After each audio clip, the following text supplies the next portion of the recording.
இன்றைக்கி நம்ம பராக்காம எபிசோட் 3 தான் பார்க்க போகிறோம். எபிசோடோட ஸ்டார்டிங்கில் நம்ம நாருவை காட்டுறாங்க. நாரு மூஞ்சி ஒரு ஆம்பளையாட்டு வச்சுட்டு எனக்கு ஜாப்பனீஸு தெரியும், இங்கிலீஷு தெரியும், நான் ஒரு மேன்லியான பொண்ணுன்னு அந்த ட்வின்ஸ்கிட்ட சொல்லிட்டு இருப்பான். அந்த ட்வின்ஸில் ஒரு பொண்ணுமே பால் பாக்கெட் எடுத்து கொடுத்துட்டு இதில் என்ன எழுதியிருக்குன்னு படித்து காமின்னு சொன்னோடனே புஷ் ஹியர் அப்படின்னு எழுதியிருக்கும். ஆனால் அவள் புஷ் திஸ் அப்படின்னு படித்து காமிப்பான். அவள் படித்து காமிக்கிறத பார்த்து சரி இருந்தா அது ரிவார்டாக நீயே வச்சுக்கோ அப்படின்னு சொல்லி நாருவிட்டு கொடுத்துருவான். அதை நாரு உடனே ஹீரோட்டு கொண்டு வந்து காமிச்சிட்டு இங்கே என்ன எழுதிருக்குன்னு படித்து காமிங்கன்னு சொல்லுவான். ஆனால் ஹீரோ அதை கரெக்டாக படித்து காமிச்சிருவான். அதுக்கப்புறம் தான் நாருக்கு தெரியும் நம்ம தப்பாக படித்து காமிச்சிருக்கோம் அப்படின்னு நினச்சிட்டு சோகமாயிடுவோம். அடுத்த சீன்லேயே ஹீரோ மேனேஜர்கிட்ட பேசிட்டு போவான். நடக்க போகிற காம்படிஷனுக்காக என்னோட மாஸ்டர் பீஸ் நான் உருவாக்கிட்டேன், அதை நான் அவனுக்கு மெயில் பண்ணுறேன், நீ கொண்டு போய் ப்ரொசீட் பண்ணிடு அப்படின்னு சொல்லிட்டு போவோம். மறுபடியும் வரையறக்காக இங்க் இல்லாதனால சூப்பர் மார்க்கெட்டு போய் இங்க் வாங்கினான்னு ஹீரோ போவான். போகிற இடத்துல பாட்டி இருப்பாங்க. அவள் போய் நாருவுக்காக ஒரு சாக்லேட் எடுக்கலான்னு எடுப்பான். அதை பார்த்த உடனே பாட்டி எடுத்து நீங்கள் நாருவுக்காக தான் வாங்குறீங்களான்னு கேட்பான். கேட்ட உடனே ஹீரோ கேட்க வந்துட்டு நான் நாருவுக்காகலாம் வாங்கலை அப்படின்னு ஃபஸ்ட்டு மார்க்கெட்டை சுற்றி பார்த்துட்டு இருப்பான். சுற்றி பார்க்கும்போது அந்த இடத்துல வந்து ஒரு பேப்பரில் சுற்றி வச்சுருப்பாங்க எதையோ. அதை எடுத்து பார்க்கும்போது அது ஃபுல்லாக ஊசியாக இருக்கும். அது அப்படியே தவறி கீழே விழுந்துடும். அது கீழே விழுந்ததை பார்த்து கையில் எடுக்கலான்னு போவான் ஹீரோ. ஆனால் அந்த பாட்டி பின்னாலேருந்து மேக்னெட்டை கொண்டு வந்துட்டு இது வழியே எடுத்துருங்க அப்படின்னு சொல்லி கொடுப்பான். அப்புறம் ஹீரோ அதை எடுத்துகிட்டு அந்த பாட்டிகிட்ட போய் சாரி கேட்பான். சாரி கேட்டோன்னா அந்த பாட்டி நீங்கள் இதை வளைச்சி தந்ததான் எங்களுக்கு பெருசு தாங்க அப்படின்னு சொல்லிட்டு நீங்கள் ரொம்ப நல்லவருன்ட்டு போயிடுவோம். சூப்பர் மார்க்கெட்டுக்கு ஒரு பாட்டி பொருள் வாங்க வந்திருக்கும். அந்த பாட்டி சொல்கிறது இந்த பாட்டிக்கு பிடிக்காது, இந்த பாட்டி சொல்கிறது அவனுக்கு பிடிக்காது.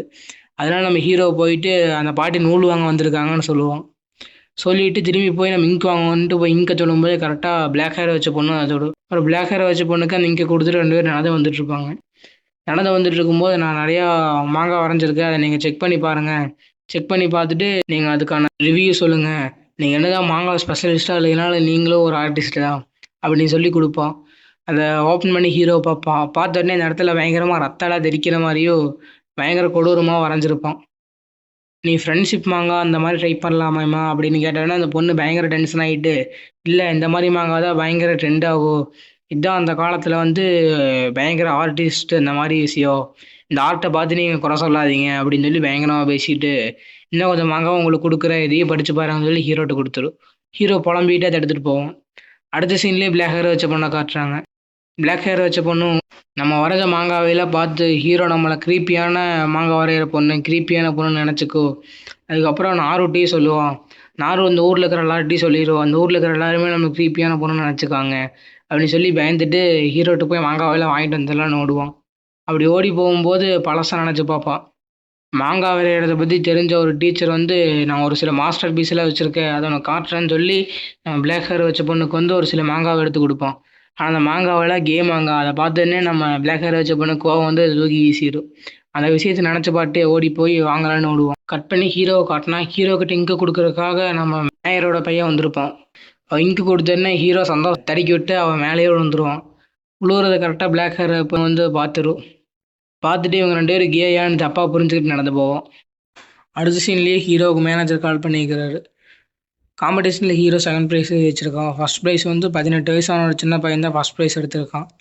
அது சொன்னோடனே ஹீரோவுக்கு பயங்கர சோகமாயிருது. அடுத்த சீன்லேயே நாருவும் அந்த 2 ட்வின்ஸுமே நம்ம ஹீரோவை பார்க்க வராங்க. ஹீரோவை பார்க்க வரும்போது ஹீரோ வீட்டில் அவன் ஒரு தனியாக ஒரு மூலையில் சோகமாக உட்காந்துருப்பான். நாரு வந்துட்டு காம்படிஷனில் 2nd ப்ரைஸ் எடுத்திருக்கான், அது மட்டும் இல்லாமல் இவர் வந்து ஜூனியர்கிட்ட தோத்துட்டாரு அப்படின்னு சொன்னே அந்த 2 ட்வின்ஸுமே சேர்ந்து நம்ம ஹீரோ சமாதானப்படுத்துறேன்னு பார்ப்பாங்க. ஹீரோ பயங்கர டென்ஷன் ஆகிட்டு உங்களால் தான் நான் 2nd ப்ரைஸ் அடிச்சிருக்கேன், ஏன்னா நீங்கள் என்னை தொல்லை பண்ணிவிட்டு அதனால தான் நான் இப்படி பண்ணிக்கிட்டேன், நான் என்னோடய வாழ்க்கையே காலிகிராஃபிக்காக தான் அர்ப்பணித்தேன், ஆனால் உங்களால் வந்து நான் 2nd ப்ரைஸ் எடுத்திருக்கேன் அப்படின்னு சொல்லி பயங்கரமாக பேசிடுவான். உடனே பேசுகிறத கேட்டு அந்த 2 நிமிஷமே வெளியே போயிடுவாங்க. அப்புறம் நாள் வந்துட்டு அவனை சமாதானப்படுத்துகிறேன்னு போய் பேசுவான். நீங்கள் இப்போ கொஞ்சம் சோகமாக இருக்கீங்கன்னு தெரியுது, வாங்க வெளியே போய் மூச்சு காம்படிஷனில் போய் பார்ப்போம், மூச்சு எங்கே போடுவாங்க அப்படின்னு சொல்லி கூட்டிகிட்டு போவான். அப்புறம் ஹீரோ வந்துட்டு மோச்சினா என்ன அப்படின்னு கேட்டோன்னா மோச்சிங்கிறது ஒரு உணவு பொருள், புதுசாக வீடு கட்டுறவங்க வந்து வீடு மேலே 2 மோச்சி வீசுவாங்க, அதை நம்ம கலெக்ட் பண்ணணும், அதனால தான் இந்த ஊரில் இருக்கிறவங்க எல்லாருமே பையை எடுத்துகிட்டு போகிறாங்கன்னு சொல்லுவோம். ஆனால் அந்த இடத்துல போய் பார்க்கும்போது ஊரில் இருக்கிற எல்லாருமே பையில் வச்சுட்டு நின்றுருப்பாங்க. ஆனால் அங்கே வந்து வீட்டுக்கு போடாமல் ஒரு போட்டுக்காக தான் மோச்சி போடுவாங்க. அந்த இடத்துல மொட்டையை உடைச்ச ஒரு சின்ன பையன் வந்து நம்ம நாருவுக்காக அங்கே வச்சுருந்த மூச்சியெல்லாம் தூக்கிட்டு வந்து காட்டலான்னு வரும்போது அது கடலில் போட்டுருவான். அதை காட்டுறதுனா அவங்க அப்பா வந்து அவனை அடிச்சிருவார். அது மட்டும் இல்லாமல் அந்த போட்டுக்கு வந்து ஒரு பொண்ணோட பேர் கொடுத்துருப்பாங்க. ஏன்னா வந்து அந்த குடும்பத்தில் வந்து ஒரு பெண் குழந்தை இல்லைங்கிறதுக்காக தான் அந்த போட்டுக்கு வந்து ஒரு பொண்ணோட பேர் கொடுத்துருப்பாங்க. அடுத்த சீனில் நம்ம ஹிரோஷி அந்த ட்வின் பொண்ணுங்களும் வந்துடுவாங்க. வந்தோடனே அந்த ட்வின்ஸில் ஒரு பொண்ணு எடுத்துட்டு இந்த காம்படிஷனில் வந்து 2 பாட்டிங்க வந்து பயங்கரமாக சாம்பியன்ஸு அப்படின்னு சொல்லிட்டு இன்னொரு பாட்டியை பற்றி சொல்லுவாங்க. அந்த பாட்டிக்கிட்ட வந்து நீங்கள் போயிடாதீங்க குறுக்க. அந்த பாட்டி வந்து உங்களோட மோச்சி எடுக்க வந்தாங்கன்னா அவர்கிட்ட கொடுத்துருங்க, கொஞ்சம் பயங்கரமான பாட்டின்னு சொல்லுவோம். மோச்சி வீச ஆரம்பிச்சுருவாங்க. நம்ம ஹீரோவும் மோச்சி எடுக்கலான்னு போகும்போது எல்லாம் ஹீரோவை பிடிச்சி வெளியே தள்ளி விட்டுருவாங்க. ஹீரோ பல தடவை முயற்சி பண்ணியுமே ஒன்று கூட எடுக்க முடியாது. ஆனால் கரெக்டாக ஹீரோவை பிடிக்கலான்னு ஹீரோவுக்கு மேலேயே ஒன்று வரும். எடுக்கலான்னு போகும்போது கரெக்டாக ஹிரோஷி வந்து அதை பிடிச்சிருவான். பிடிச்சிட்டு ஹீரோ மேலேயே விழுந்துருவான். ஹீரோ மேலே விழுவுறத பார்த்துட்டு பிளாக் ஹேர் வச்ச பொண்ணு வந்துட்டு இந்த கேங்க 2 பேர் என்ன பண்ணுறாங்கன்னு பயங்கர டென்ஷனாக பார்ப்பான். ஹீரோவால் எதையுமே எடுக்க முடியலன்ட்டு ரொம்ப சோகமாக உட்காந்துருக்கும்போது அந்த சாம்பியன்ஸ் பார்ட்டியில் ஒரு பாட்டி வருவாங்க. வந்துட்டு எல்லாருமே மேலே இருந்து வர்றதாப்பா பார்க்குறாங்க. ஆனால் கீழே அவ்வளோ கீழே சிந்தி கிடக்குது. அதை யாருமே பார்க்க மாட்டேங்கிறாங்க அப்படின்னு சொல்லி சொல்லுவாங்க. ஆனால் ஹீரோ வந்துட்டு நான் எவ்வளோ தான் முயற்சி பண்ணாலும் என்னால் ஜெயிக்கவே முடியல அப்படின்னு சொல்லுவான். அந்த பாட்டு எனக்கு தேவையான அளவுக்கு நான் எடுத்துட்டேன். இதுக்கு மிச்சம் இருக்கிறது வந்து ஊரில் இருக்கிறவங்கலாம் நான் பகிர்ந்து கொடுத்துருவேன் அப்படின்லாம் சொல்லிட்டு இருப்பாங்க. அவங்க சொல்கிறத கேட்டு நம்ம ஹீரோவுக்கு பயங்கர மோட்டிவேஷன் ஆகி அந்த மோட்டிவேஷன்லேயே நம்ம ஹீரோ மறுபடியும் போய் பொறுக்கலான்னு போகும்போது மறுபடியும் ஹீரோவை பிடிச்சி வெளியே தள்ளி விட்டுருவாங்க. ஹீரோ வெளியே வந்து விழுகும்போது கரெக்டாக அவன் கால்கிட்டயே ஒரு மூச்சு இருக்கும். அது எடுக்கலான்னு கையை வைக்கும்போது கரெக்டாக அந்த கொடூரமான பாட்டி வந்துடுவாங்க. அவங்கள பார்த்தோன்னே ஹீரோ கொடுத்துருவான்.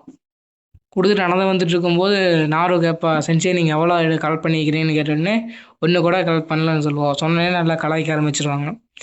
நல்லா ஹீரோவோட வீட்டுக்கு போய் பார்க்கும்போது அந்த இடத்துல ஒரு மோச்சி சூப் ஒன்று இருக்கும். அந்த சாம்பியன் பார்ட்டியில் ஒரு பாட்டி எல்லாருக்கும் பகிர்ந்து தரேன்னு சொல்லியிருப்பாங்களே, அந்த பாட்டி தான் வந்து நம்ம ஹீரோவுக்கு அந்த சூப்பை வந்து வச்சுருப்பாங்க. இது நம்ம பகிர்ந்து சாப்பிட்டுக்கலாம் அப்படின்னு சொல்லி எல்லாம் பேசிட்டு சந்தோஷமாக சிரிச்சுட்டு இருப்பாங்க. அப்போ நம்ம ஹீரோ அவங்கள எல்லாத்தையும் பார்த்துட்டு நான் போட்டியில் தோத்துட்டேன், இருந்தாலும் நான் சந்தோஷமாக இருக்கிறேன், இதுக்கெல்லாம் நீங்கள் தான் காரணம்னு சொல்லுவோம். இதோடய இந்த எபிசோட் முடியுது.